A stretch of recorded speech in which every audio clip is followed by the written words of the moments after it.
Hey there mga my loves, Cancer! Thank you so much for always staying here with me in this channel, babe. So before we start your reading, reminders po manaas na hindi po ito for everybody. So just pick up only the messages you think are for you. At kung feel nyo po na ang reading na tayo para sa inyo, then this reading might be really for you. And of course, wala po tayo dito ng gender, babae, lalaki, LGBT, lahat kayo welcome. And pwede nyo rin pong i-flip yung roles if you want.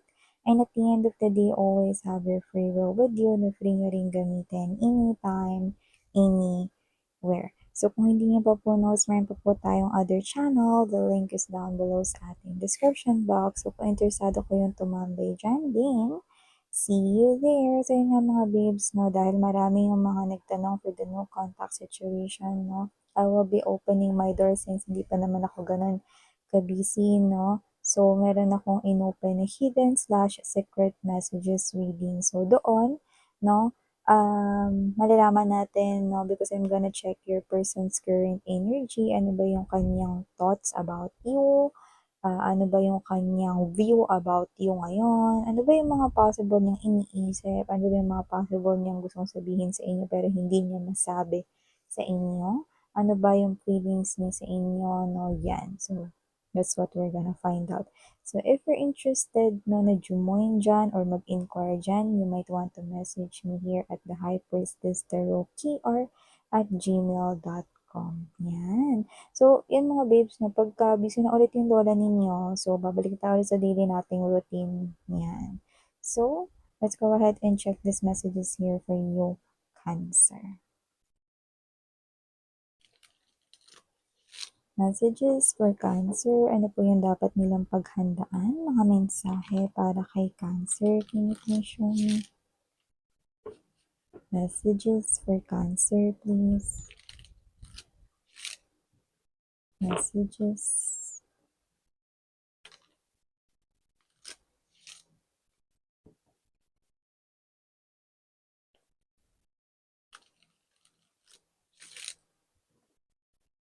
Archangel Michael, thank you so much. Together with the angels and guides, messages for Cancer, please.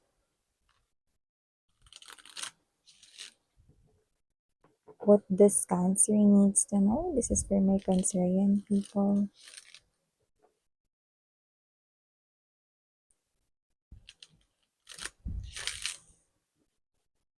Okay, let's go ahead and check these messages here for ya Cancer. Pero ilatag ko muna sa ating table. Okay, you have here the Six of Fire energy, the Knight of Air energy or the Knight of Swords energy, Six of Water or the Six of Cups energy. Also have here the Page of Fire or the Page of Wands energy. Also have here the Release. Okay, also have here the Ten of Water energy. Bottom of the deck is the Four of Fire, Seven of Earth energy, and the Nine of Fire. Something na pinaghihirapan mo, pwedeng may kinalaman sa pera ito, no? Ang magbubunga na ngayon. So, you're gonna harvest right here, no? It will all pay off now. So, you're gonna harvest here, no? Like, literally na money yung ma-harvest mo dito, no? So, kung meron ka mang dito pinag-iiputan, no? There is a positive news related to that. At yung iba naman, kung hindi yan may kinalaman sa inyong kaperahan, na may kinalaman naman yun sa taong pinupurso mo, no, na parang ikaw ito na kahit sobrang tagal mo nang nanliligaw sa kanya or parang sobrang tagal mo na in-express yung emotions and feelings mo, pero hindi ka naman yun nire-reject, no?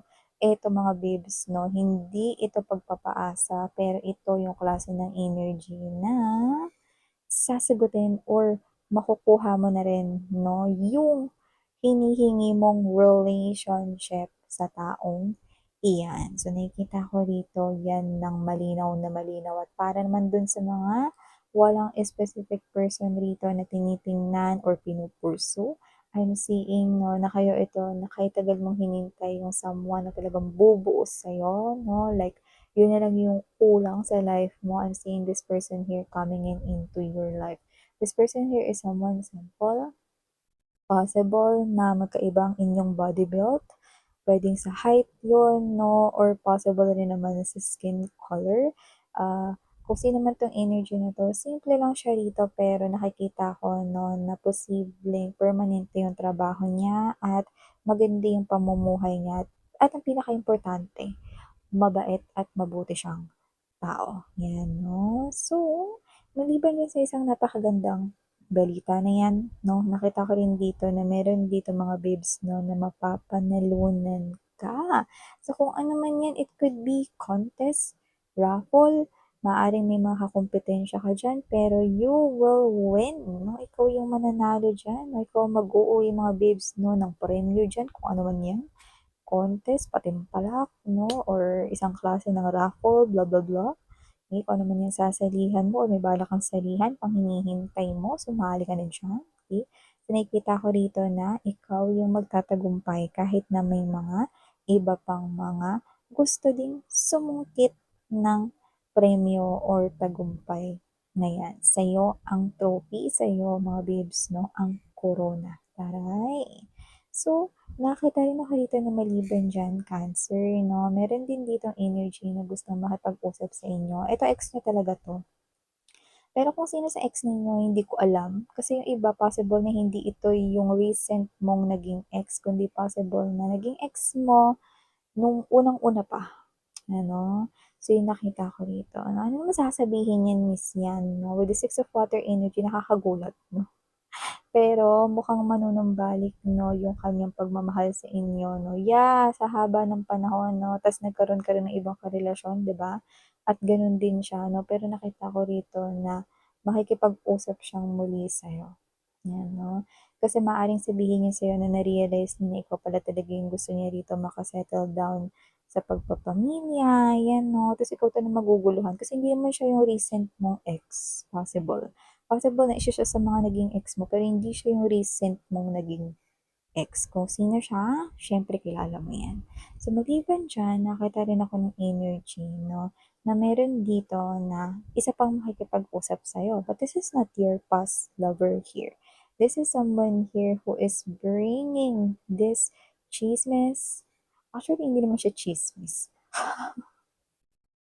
This news 'no, kasi kung sino man 'to, ito yung parang ano, kakuwentuhan mo, puwedeng best friend mo, close friend mo, puwedeng since high school, since LM, since college 'no.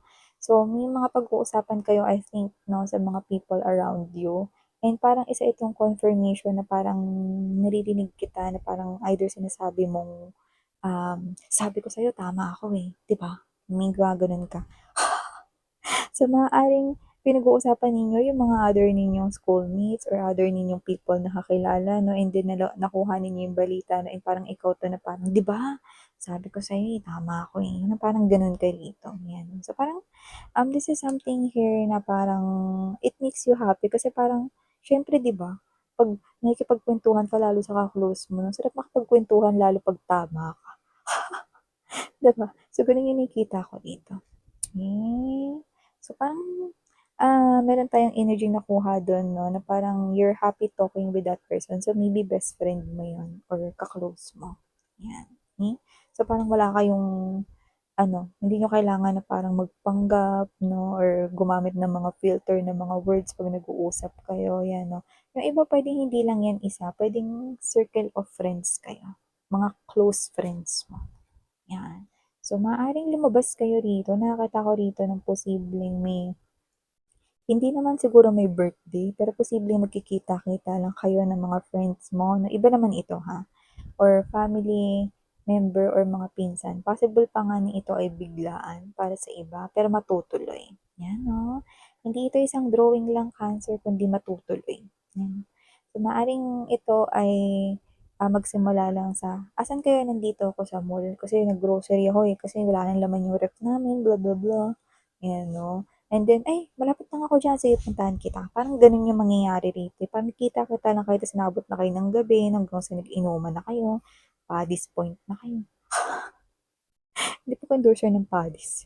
Kasi nakita ko rito na maaaring yung simpleng day mo 'no is maaaring maging, mas maganda kasi you're gonna meet your friends 'no, unexpectedly, oo.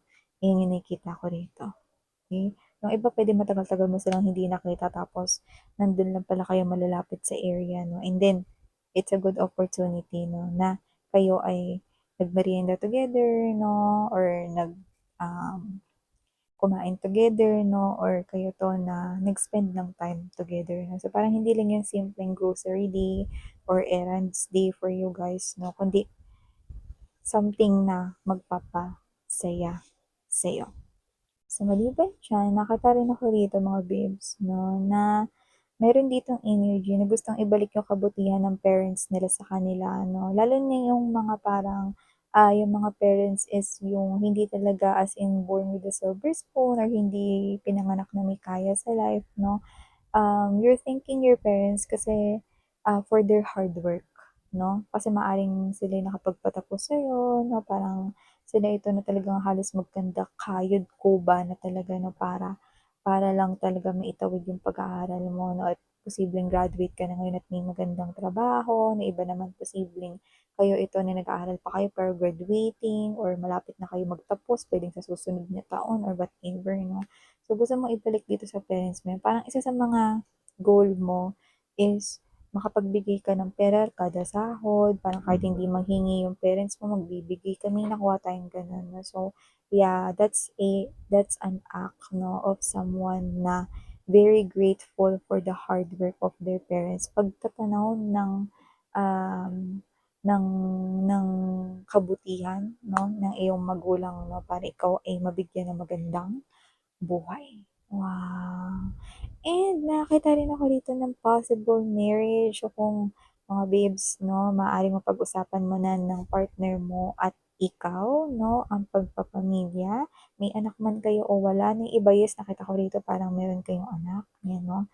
So nakita ko dito na possible ng pag-usapan ninyo yung marriage ngayong 2024 at posibleng maikasal kayo sa 2025 or possible nung pag-usapan niyo na nung ngayon, 2024 'no, ang pagpapakasal at posibleng yung preparation is magtuloy-tuloy hanggang 2025. Wow! Alam niyo, I strongly encourage everyone na magpakasal kayo guys, 'yan 'no. But with the right person, with someone you love and someone who loves you so much, 'di ba? So yun nakikita ko dito 'no, because in life 'no, mas masarap sa pakiramdam yung may kasama kang tumanda, 'di ba? Sabay kayong kakanta 'no, na 'pag tayo ay matanda na, 'di ba? So, however these individuals, here I'm seeing lovey-dovey's. So, nakikita ko kayo dito na magpapatuloy ang magandang samahan hanggang sa huli, 'yan. And when I say huli, it's what we call forever or habang buhay. Kaya yung iba nagsasabi, "Eh, kasi wala namang forever, wala namang habang buhay." Sinong may sabi, 'di ba? Ang nagsasabi lang na hindi naniniwala, 'di ba? For those who believe in forever and habang buhay, there is. But for someone who is negative 'no, at iba yung tingin doon 'no, then walang gano'n na nag-e-exist for them. That's why they feel incomplete. Alam mo, for you to be able to happy, first you need to change your mindset, 'di ba? Pansinin mo yung mga hindi naniniwala sa forever, sila yung parang merong bitter, kahit sabihin natin 0.01% bitter sa kanilang energy, 'di ba? Once you believe in love, so despite 'no, kahit nasaktan kayo sa love, basta naniniwala ka that there's someone right for you, then there will be. If you believe that love exists and that forever exists, then it really exists, 'di ba? So, yeah, Cancer, last but not least right here, nakikita ko dito 'no, na meron ka ditong wish na matutupad at maaaring ito yung wish mo nung bata ka pa. Yan 'no, or parang ang tagal mo ng wish yun, eh. Yung iba nakakalimutan niyo na 'no, pero maaalala mo once na matupad yan 'no. It could be happening 'no, within 3 months from now 'no, or as early as that. So yeah, claim this beautiful message right here, Cancer. Okay, Emilia ko po siyan, no? And if you're interested, no, in joining or inquiring, no, dun sa ating hidden slash secret messages, you might want to email me, no? Nilagay ko rin sa description box yung email. Yan, no? So that you can inquire. And also, if you want to meet Tambay with my other channel, the Doll Meme channel, no, or Goddess of the Moon, no? Yun ang ibig sabihin nun. The link is also sa ating description box. Thank you so much for your time here, sweethearts, and sarang hiyo, love and light. Muli ako po siyan. Annyeong!